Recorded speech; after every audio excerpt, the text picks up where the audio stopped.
चल रहा है गतिमान आवेश तथा चुंबकीय क्षेत्र, उस पर मैंने आप लोगों को मटेरियल डाला था। अब उसी का एक्सप्लेनेशन है ये।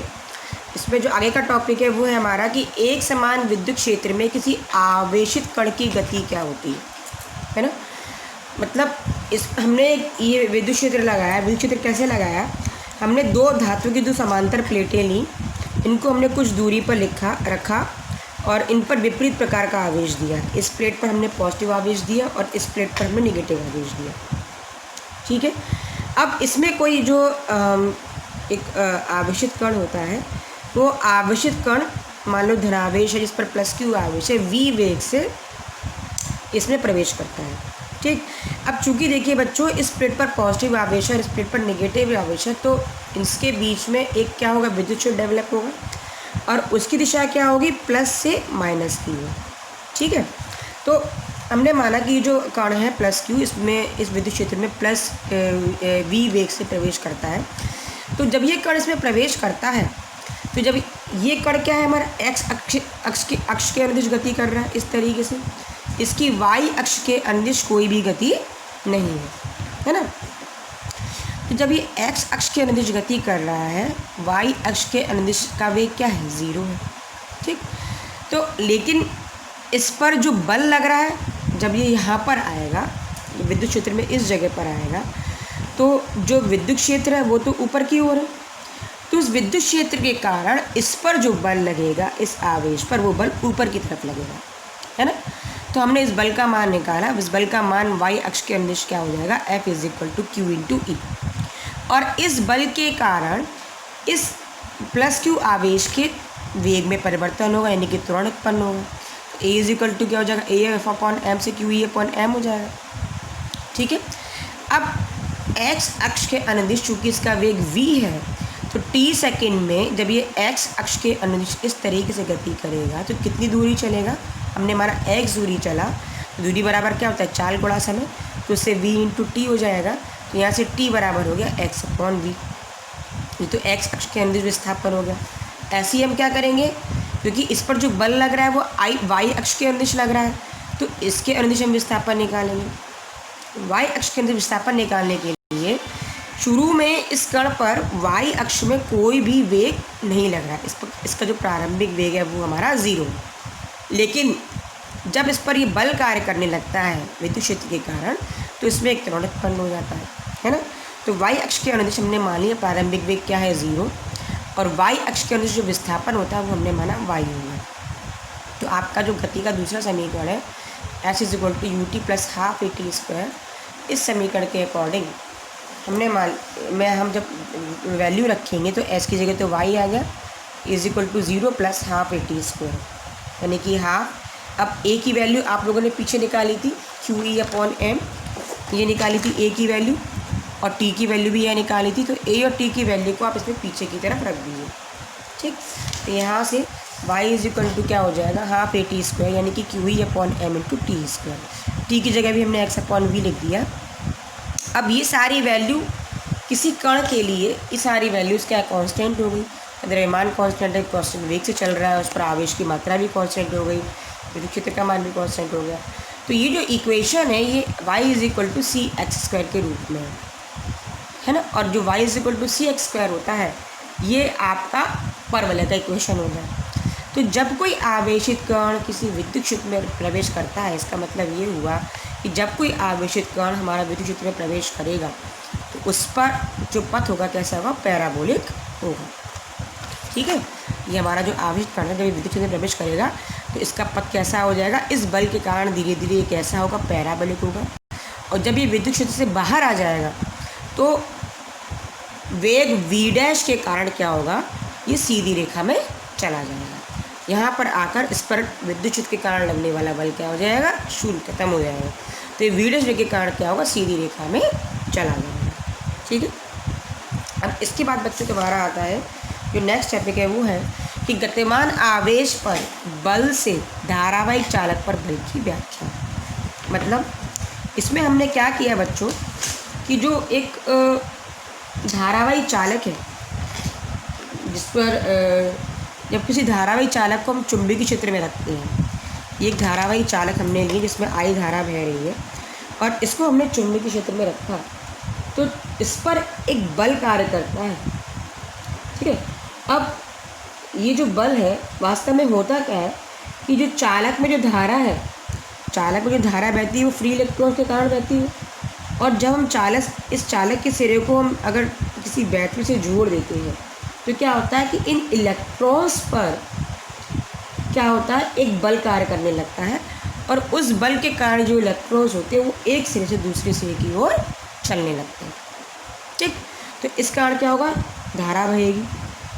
ठीक है, और जब किसी धारावाही चालक में धारा बहती है तो क्या होता है, चुंबकीय क्षेत्र उत्पन्न होता है।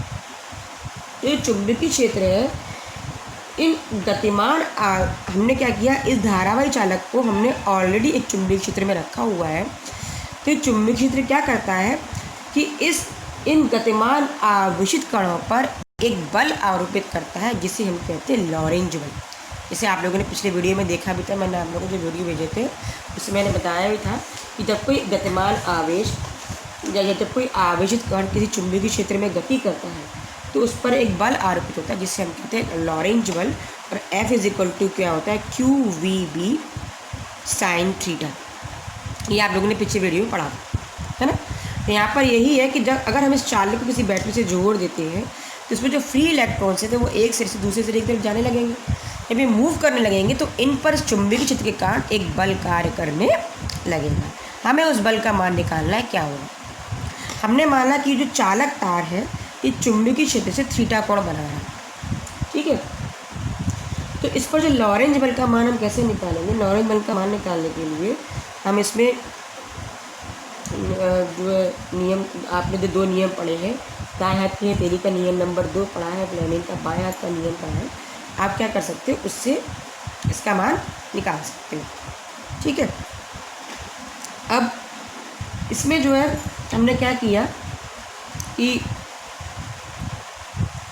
हमने माना कि इस जो चालक की लंबाई है, हमने माना इस चालक की जो लंबाई है वो हमने मान ली L है और इसका जो एरिया है वो A है। ठीक है, ए शुरू की एरिया क्या है, A है। तो चालक के प्रति एकांक आयतन में फ्री इलेक्ट्रॉन की संख्या हमने मान ली N है, और जो अनुगमन वेग है वो हमने मान लिया VD है। तो आप लोगों ने पिछले जो लेसन में पढ़ा था, विद्युत धारा वाले लेसन में, कि अगर अनुगमन वेग VD होता है और इलेक्ट्रॉन पर आवेश अगर E हो, क्योंकि जो धारा बहती है वो फ्री इलेक्ट्रॉन्स के कारण बहती है, तो जो धारा का मान होगा I वो NEAVD के बराबर होगा। ठीक है, अब हमने चालक को क्या किया, चुंबकीय क्षेत्र से थीटा कोण बनाते हुए रखा। तो जो इलेक्ट्रॉन एक सिरे से दूसरे सिरे की तरफ जाएंगी तो उन पर एक लॉरेंज बल लगेगा। तो लॉरेंज बल हमारा क्या हो जाएगा, QVB sin थीटा होता है, F = QVB sin थीटा। तो यहाँ पर इलेक्ट्रॉन मूव कर रहे हैं तो Q की जगह तो E हो जाएगा, V की जगह क्या हो जाएगा, VD अनुगमन वेग और B sin थीटा। ये एक इलेक्ट्रॉन पर लगने वाला लॉरेंज बल है। ठीक, अब सारे इलेक्ट्रॉन्स पर कितना बल लगेगा वो हमारा पूरे चालक के लिए हो जाएगा। तो पहले नंबर ऑफ इलेक्ट्रॉन्स हमें निकालने पड़ेंगे कितने होंगे, है ना। हमने पूरे चालक का आयतन क्या होगा, एरिया अगर A है, लेंथ L है, तो आयतन A × L हो जाएगा, और एकांक आयतन में इलेक्ट्रॉन्स की संख्या N थी, तो A × L आयतन में कितनी हो जाएगी, एक के लिए अगर वैल्यू पता हो बहुत सारे की निकालनी तो क्या करते हैं, गुणा करते हैं, तो N × A × L। तो पूरे चालक में जो फ्री इलेक्ट्रॉन्स होंगे वो N × A × L होंगे। ठीक, अब एक इलेक्ट्रॉन पर तो इतना बल लग रहा है, तो इतनों पर कितना बल लगेगा, क्या करेंगे, इसका इसमें गुणा कर देंगे। तो यहाँ पर F = हो जाएगा F' × NaL। F' की वैल्यू को यहाँ पर रख दीजिए EVDB sin थीटा × NaL। अब NEAVD मतलब EVD और NA, इनको आप एक साथ लिख लीजिए क्योंकि ये I की वैल्यू है ना। तो मैंने पीछे यही किया है, F = NEAVD को एक साथ लिख लिया, BL sin थीटा को अलग कर दिया। ये वैल्यू मेरी किसके बराबर है, I के, तो F = हो जाएगा IBL sin थीटा। इसका अगर हम वेक्टर फॉर्म लिखते हैं तो I तो हमारी क्या है इसमें, क्योंकि स्केलर राशि है तो इसको हम लिखेंगे L × B। तो ये कब है, जब हम किसी धारावाही चालक को चुंबकीय क्षेत्र में चुंबकीय क्षेत्र की दिशा से थीटा कोण बनाते हुए रखते हैं। ठीक, अगर इसमें कुछ केसेस देखिए, अगर थीटा का मान 0 डिग्री है, 0 डिग्री का मतलब हमने चालक को चुंबकीय क्षेत्र की दिशा में रख दिया, ठीक। यदि चालक को हम चुंबकीय क्षेत्र की दिशा में रखते हैं तो थीटा की वैल्यू 0 डिग्री हो जाएगी, तो यहाँ पर साइन 0 की वैल्यू 0 यानी कि एफ का मान 0 हो जाएगा, है ना। इस समय इस तार में जो इलेक्ट्रॉन्स हैं उन पर कोई भी बल नहीं लगेगा। तो इस समय चुंबकीय क्षेत्र में वह दिशा जिसमें स्थित धारावाही चालक पर कोई बल नहीं लगता उसे हम चुंबकीय क्षेत्र की दिशा कहते हैं। यहाँ से हम चुंबकीय क्षेत्र की परिभाषा सकते हैं कि चुंबकीय क्षेत्र में वह दिशा जिसमें स्थित धारावाही चालक पर कोई बल नहीं लगता, है ना। हमने जब इस चालक को चुंबकीय क्षेत्र की दिशा में रख दी तो उस पर कोई बल नहीं लग रहा, तो इस समय जो बल की दिशा है वही क्या है, चुंबकीय क्षेत्र की दिशा कहलाती है। ये हमारे चुंबकीय क्षेत्र की दिशा की परिभाषा हो गई। अगर थीटा का मान 90 डिग्री है, मतलब चुंबकीय क्षेत्र तो हमारा इस तरीके से है और हमने चालक को चुंबकीय क्षेत्र के लंबवत रख दिया। जब इस तरीके से हम रखते हैं तो थीटा की वैल्यू 90 डिग्री होने पर साइन 90 की वैल्यू 1 हो जाएगी। उस समय इस चालक पर अधिकतम बल कार्य करेगा और उसका मान किसके बराबर होगा, IVL के। तो चुंबकीय क्षेत्र के लंबवत किसी चालक को रखने पर उस पर अधिकतम बल कार्य करता है, ठीक है। और इस बल का मान क्या होगा, इस बल का जो मान होगा सदैव क्या होगा, तल के लंबवत होगा, उस तल के लंबवत होगा जिसमें हमारा चुंबकीय क्षेत्र और लंबाई दोनों काम करते हैं। इसको हम किस नियम से निकाल सकते हैं, इसको हम फ्लेमिंग के बाएं हाथ के नियम से निकाल सकते हैं। बाएं हाथ का नियम क्या है कि अगर हम अपने बाएं हाथ की, ये मेरा बायां हाथ है, उसकी अगर हम बीच की उंगली, अंगूठा और पास वाली उंगली, इन तीनों को इस तरीके से फैलाएं कि अगर पहली वाली उंगली चुंबकीय क्षेत्र की दिशा को और बीच वाली उंगली अगर धारा की दिशा को बता रही है तो अंगूठा उस पर लगने वाले बल की दिशा को बताएगा। तो अगर इस तरीके से हमारा चालक है और इसमें अगर धारा आई मेरी इस तरीके से बह रही है तो चुंबकीय क्षेत्र की दिशा मेरी कैसे है, ऐसे है। धारा आई मेरी ऊपर जा रही है ना, जो बल की दिशा क्या होगी वो हमारी इस तरफ होगी, ठीक। तो इस तरीके से हम क्या कर सकते हैं, जो बल की दिशा होगी ये हमारी क्या हो गई, ये इस तरीके से होगा। चुंबकीय क्षेत्र की दिशा तो ये हो गई और ये हमारी क्या हो गई, धारा की दिशा हो गई। तो बल की दिशा क्या होगी, Z डायरेक्शन में होगी, ठीक है, ऊपर की तरफ होगी, इस पेपर के ऊपर की तरफ। तो इस तरीके से हम फ्लेमिंग के बाएं हाथ के नियम से या फिर जो आपका दाएं हाथ की हथेली का नियम नंबर 2 उससे भी लगा सकते हैं, है ना। कैसे, ये हमारी क्या होगी, करंट की दिशा हो गई, ये हमारी क्या हो गई, चुंबकीय क्षेत्र की दिशा हो गई। तो धक्का लगेगा ऊपर की तरफ, जब ऊपर की तरफ लगेगा तो बल की दिशा क्या हो जाएगी, ऊपर की तरफ हो जाएगी। तो आप दाएं हाथ की हथेली के नियम नंबर 2 से या फिर फ्लेमिंग के बाएं हाथ के नियम से आप बल की दिशा को निकाल सकते हैं, ठीक है। तो ये जो बल इस समय इस पर लग रहा है उस तल के लंबवत होगा जिसमें हमारा चुंबकीय क्षेत्र और तार दोनों स्थित है। तो ये तल हमारा XY है, तो जो बल होगा वो हमारा Z डायरेक्शन में ऊपर की ओर लगेगा, ठीक। तो ये मैंने यहाँ लिखा है कि यह बल सदैव उस तल के लंबवत होता है जिसमें चुंबकीय क्षेत्र B तथा धारावाहिक चालक स्थित होते हैं और इस बल की दिशा फ्लेमिंग के बाएं हाथ के नियम से या फिर दाएं हाथ की हथेली के नियम नंबर 2 से हम निकाल सकते हैं। अब मुझे B का मात्रक निकालना, तो हम कैसे निकालेंगे। अभी आप लोगों ने बच्चों देखा कि जब हम चालक को चुंबकीय क्षेत्र के लंबवत रखते हैं उस समय उस पर लगने वाला बल मैक्सिमम होता है। तो F maximum is equal to I भी है, जैसे B बराबर क्या हो जाएगा, F maximum upon I into L। इस फॉर्मूले में यदि F की वैल्यू 1 न्यूटन है, I की वैल्यू 1 एम्पियर है और L की वैल्यू अगर 1 मीटर है तो V is equal to 1 upon 1 यानी कि 1 न्यूटन पर एम्पियर इंटू मीटर। और इसको हम टेस्ला बोलते हैं। तो एक टेस्ला बराबर हो गया 1 न्यूटन पर एम्पियर इंटू मीटर। तो जो चुंबकीय क्षेत्र का मात्रक होता है वो क्या होता है, हमारा टेस्ला होता है। इसका एक मात्रक और भी है गॉस, और एक टेस्ला बराबर होता है 10⁴ गॉस, ठीक।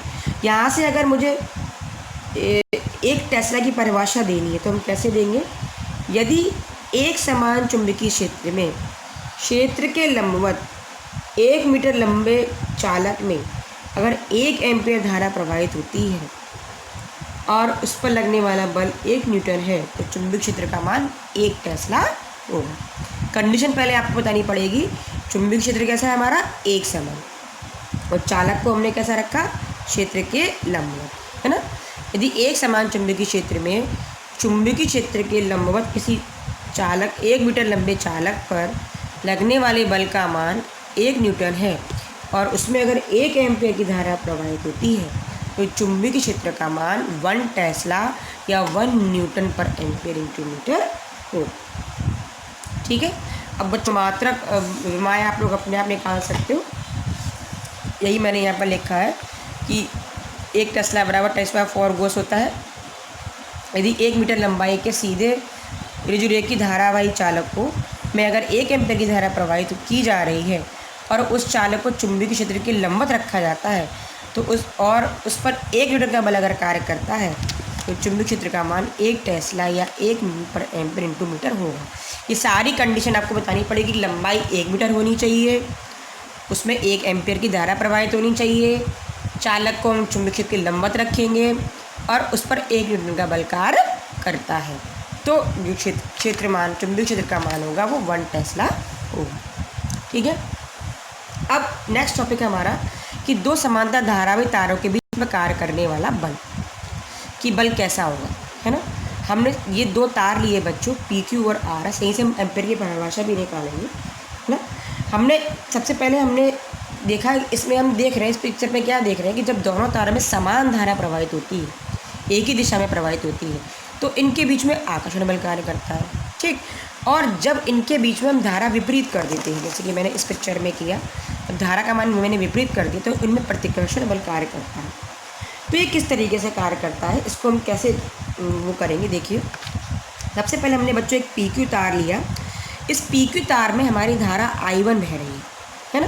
तो इस I1 धारा के कारण इस बिंदु P पर चुंबकीय क्षेत्र का मान हम कैसे निकाल लेंगे। अगर मान लो कोई बिंदु है, मान लो अगर ये L बिंदु हमने लिया तो इस बिंदु L पर हम चुंबकीय क्षेत्र का मान कैसे निकाल सकते हैं, बायो-सैवर्ट के नियम से निकाल सकते हैं। आप लोगों ने फॉर्मूला पढ़ा भी है, बायो-सैवर्ट का नियम क्या कहता है, B = μ0/2 पाई I/r। ये आप लोगों ने पढ़ा था। किसी धारावाही चालक के समीप किसी बिंदु पर चुंबकीय क्षेत्र का मान, है ना। तो ये किसके बराबर होता है हमारा, B = μ0/2 पाई I/r के बराबर होता है। यह धारा हमारी I1 बह रही है, तो क्या हो जाएगा I1/r। ठीक है। अब यहाँ पर चुंबकीय क्षेत्र की दिशा, इस बिंदु पर चुंबकीय क्षेत्र की दिशा कैसे निकालेंगे, वो दाएं हाथ की हथेली के नियम नंबर 1 से। दाएं हाथ की हथेली का नियम नंबर 1 क्या आता है, 1 क्या है कि अगर हम अपने दाएं हाथ की हथेली को इस तरीके से फैलाएं कि अंगूठा धारा की दिशा को और उंगली उस बिंदु को रिप्रेजेंट करती है जहाँ पर चुंबकीय क्षेत्र निकालना है ना। तो इसमें मेरी उंगली तो मेरी इस तरफ हो गई, L की तरफ, और धारा मेरी क्या हो गई, ऊपर की तरफ हो गई। तो हथेली से धक्का देने की दिशा में मेरा क्या होगा, उस पर चुंबकीय क्षेत्र कार्य करेगा, है ना। तो जो चुंबकीय दिशा होगी क्या होगी, वो हमारी धक्का देने की दिशा में इस पेपर के नीचे की ओर होगी। ये L बिंदु की तरफ मेरी उंगलियां इशारा कर रही है।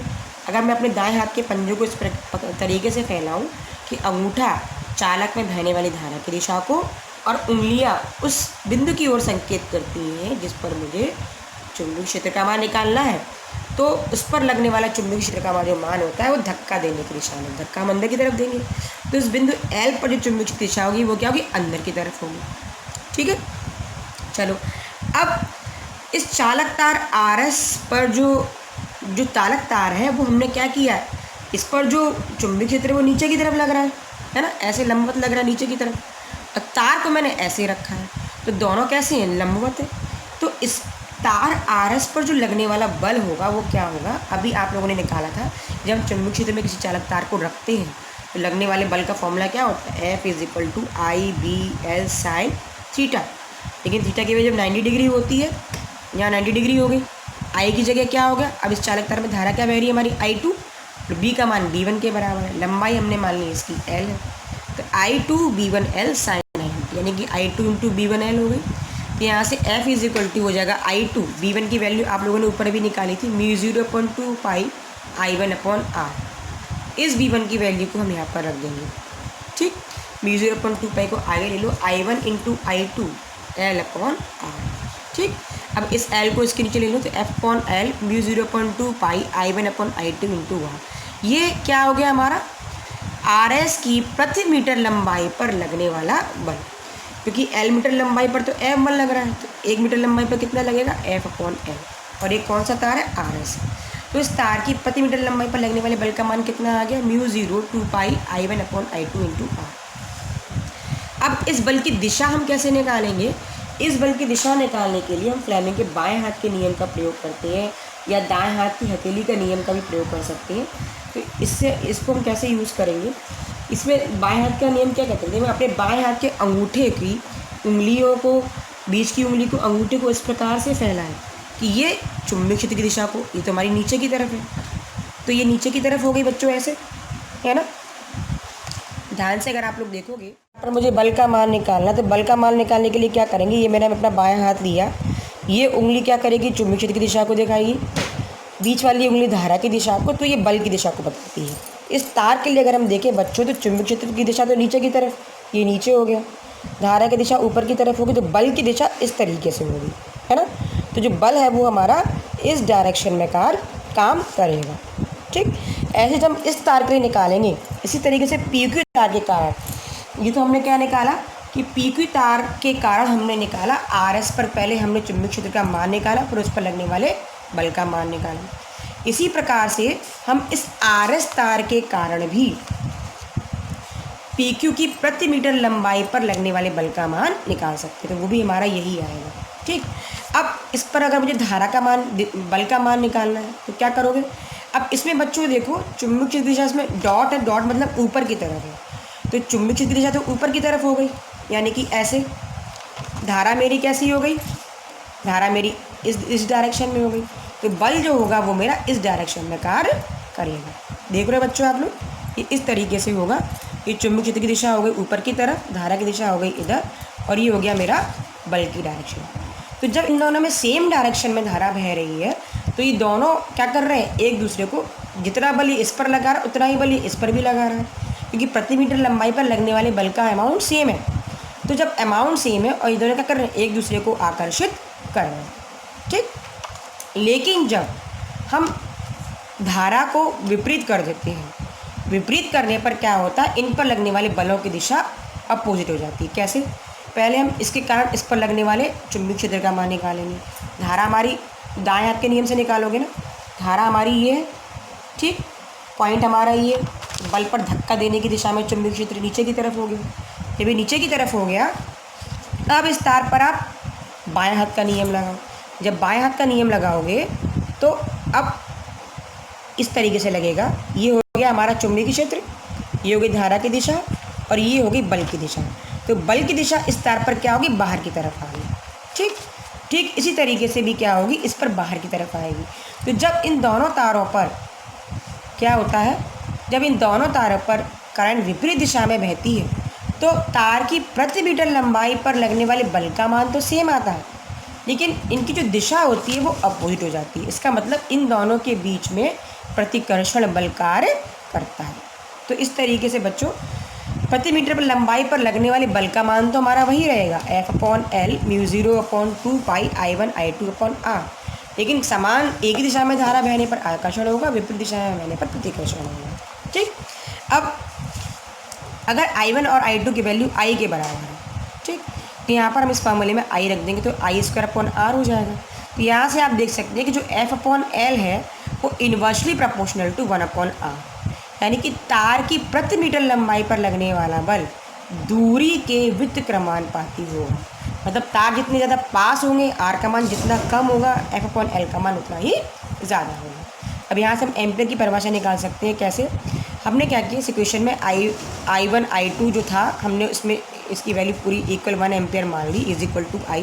दोनों तारों में समान अमाउंट की धारा बह रही है और दोनों तार 1 मीटर की दूरी पर है, तो उनकी लंबाई भी 1 मीटर है। जब आप इस वैल्यू को इसमें यहाँ पर रखोगे तो F/1 4 पाई μ0 की वैल्यू 4 पाई इंटू 10⁻⁻7 होती है, I² यानी कि 1 का स्क्वायर 2 पाई इंटू R की वैल्यू 1, इससे कट गया। तो F की वैल्यू क्या होगी? 2 इंटू 10⁻⁻7 न्यूटन। तो यहाँ से हम 1 एम्पियर की परिभाषा दे सकते हैं क्या, कि ये जो दो धारावाही तार यदि दो तार जो अनंत लंबाई के, अगर 1 मीटर लंबे दो तारों को अगर हम निर्वात में इस प्रकार से रखते हैं, ये मेरे 1 मीटर लंबे तार है, यदि हम 1 मीटर लंबे तारों को निर्वात में 1 मीटर की दूरी पर इस प्रकार से रखते हैं कि उनमें 1 एम्पीयर की धारा समान दिशा में प्रवाहित होती है, तो उनकी प्रति मीटर तार की प्रति मीटर लंबाई पर लगने वाले बल का मान 2 × 10⁻⁷ न्यूटन का होगा। ठीक है, या इस तरीके से कह सकते हो कि 1 एम्पीयर है ना, 1 एम्पीयर वह विद्युत धारा है जो निर्वात में 1 मीटर की दूरी पर रखे 1 मीटर लंबे सीधे समांतर तारों में प्रवाहित होने पर प्रत्येक तार की प्रति मीटर लंबाई पर 2 × 10⁻⁷ न्यूटन का बल उत्पन्न करता है। यहाँ पर जो लगने वाला बल है वो F का मान कितना है हमारा 2 × 10⁻⁷ न्यूटन। कब? जब इनमें 1 एम्पीयर की धारा बहती है और उन तारों को निर्वात में हम क्या करते हैं, 1 मीटर की दूरी पर रखते हैं। ठीक है, तो 1 एम्पीयर विद्युत धारा निर्वात में परस्पर 1 मीटर की दूरी पर स्थित दो सीधे लंबे तारों में प्रवाहित होने पर प्रत्येक तार की प्रति मीटर लंबाई पर 2 × 10⁻⁷ न्यूटन का बल उत्पन्न करता है। ठीक है, तो यहाँ से हमारी 1 एम्पीयर की परिभाषा होगी। ठीक।